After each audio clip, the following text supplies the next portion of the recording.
Eu sunt Teodora și astăzi vom face o ghirlandă. Lorce de ghirlandă. Pentru această ghirlandă vom avea nevoie de o altă de aceasta, așa, un metru sau cât vreți voi. Voi dacă vreți să faceți mare, puteți să luați oricât vreți. După avem nevoie de un creion, foarfecă, lipici, foi galbenă, mov, albastru, roșu și mov. Deci, da. Pentru început o să avem nevoie de foi și de creion, așa. O să luăm prima foaie și o să îndoiem, așa.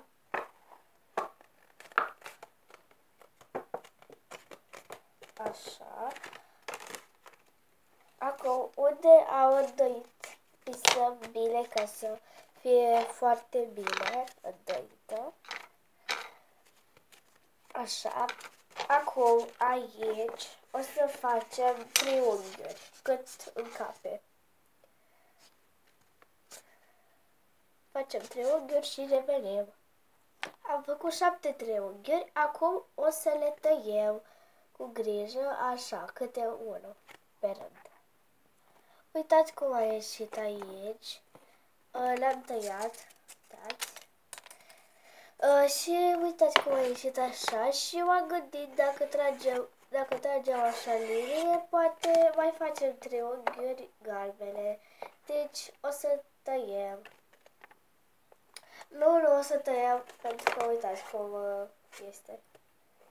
Și da. Acum, toată această galbenă o să o desfacem și o să o dăim pe partea asta și pe partea asta. O să le dăim și o să facem același fel cum am făcut și la ăsta. Și aici avem 15. Acum o să le dăm deoparte, înțeapă foarte tare. Și o să luăm această roșie. La această roșie este o șuviță, așa că o să facem pe rând. Facem o de ăla, după aia îl tăiem, după aia facem până se termină foaia. O să revenim cu, da. Din roșu am făcut doar 3, dar acum să trecem la mov. O să facem tot așa cum am făcut. O să îndoim și iar o să îndoim până terminăm foaia. Am terminat și de făcut cu mov. Acum cred că o să facem cu ăsta. Aici o să fie complet dificil pentru că mi-a rămas puțină hârtie de asta și cred că o să o dăim așa, o să vedem noi cum o să o dăim. Am terminat și cu mov, la mov va ieși puține, nu mai știu câte ieși, vreo 6, cam așa.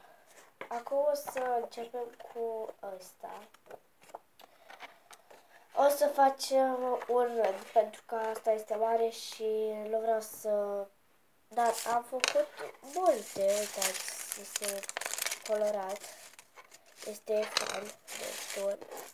Și acum o să facem și cu albastru și pe aia o să trecem la lipit. Le-am făcut, uitați cum arată. Și când desfacem, aici o să punem mața, o să lipim și o să fie așa. Abia aștept. Acum să luăm mața și o să începem de la un capăt. O să luăm și piciul. Și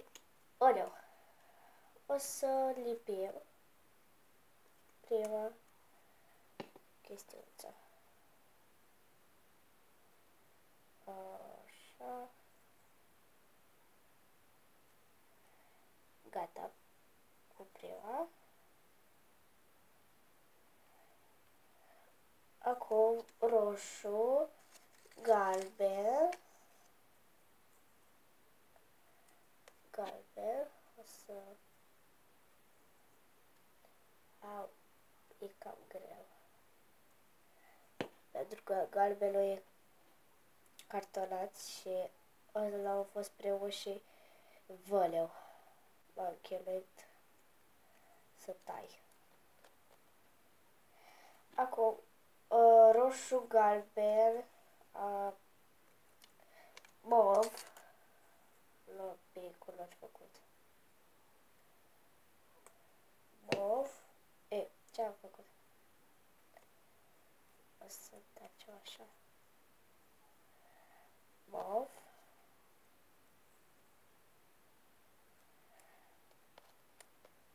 Sunt de diferite mărimi.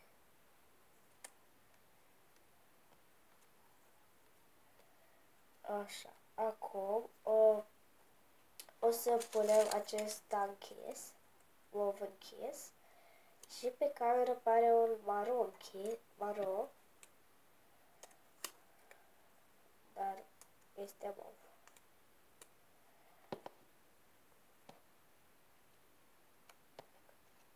O să revenim când terminăm asta tot. Am terminat în sfârșit și mi-a mai rămas o bucățică de ață, așa că o să tai un pic la distanță ca să vedeți ce fac după. Așa. Acum o să vă arăt cât de frumos a ieșit. Uitați-vă mai de aproape, uitați. Este mega cute. Puteți să o puneți oriunde, deci oriunde, pentru că se potrivește. Acum la capături o să facem lod. Aici nu se poate. Încercăm cu degetul mic. Așa. Ca să vedem să nu iasă, pentru că după aia o să fie rău. O să aplicăm și aici la aceeași fel. Și aici puteți să faceți mai multe rânduri pentru că am lăsat mai multă ață.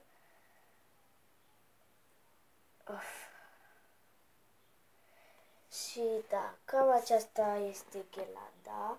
A ieșit super mega fain. Și da, dacă v-a plăcut, dați un like, un subscribe și să vă abonați. Pa, pa!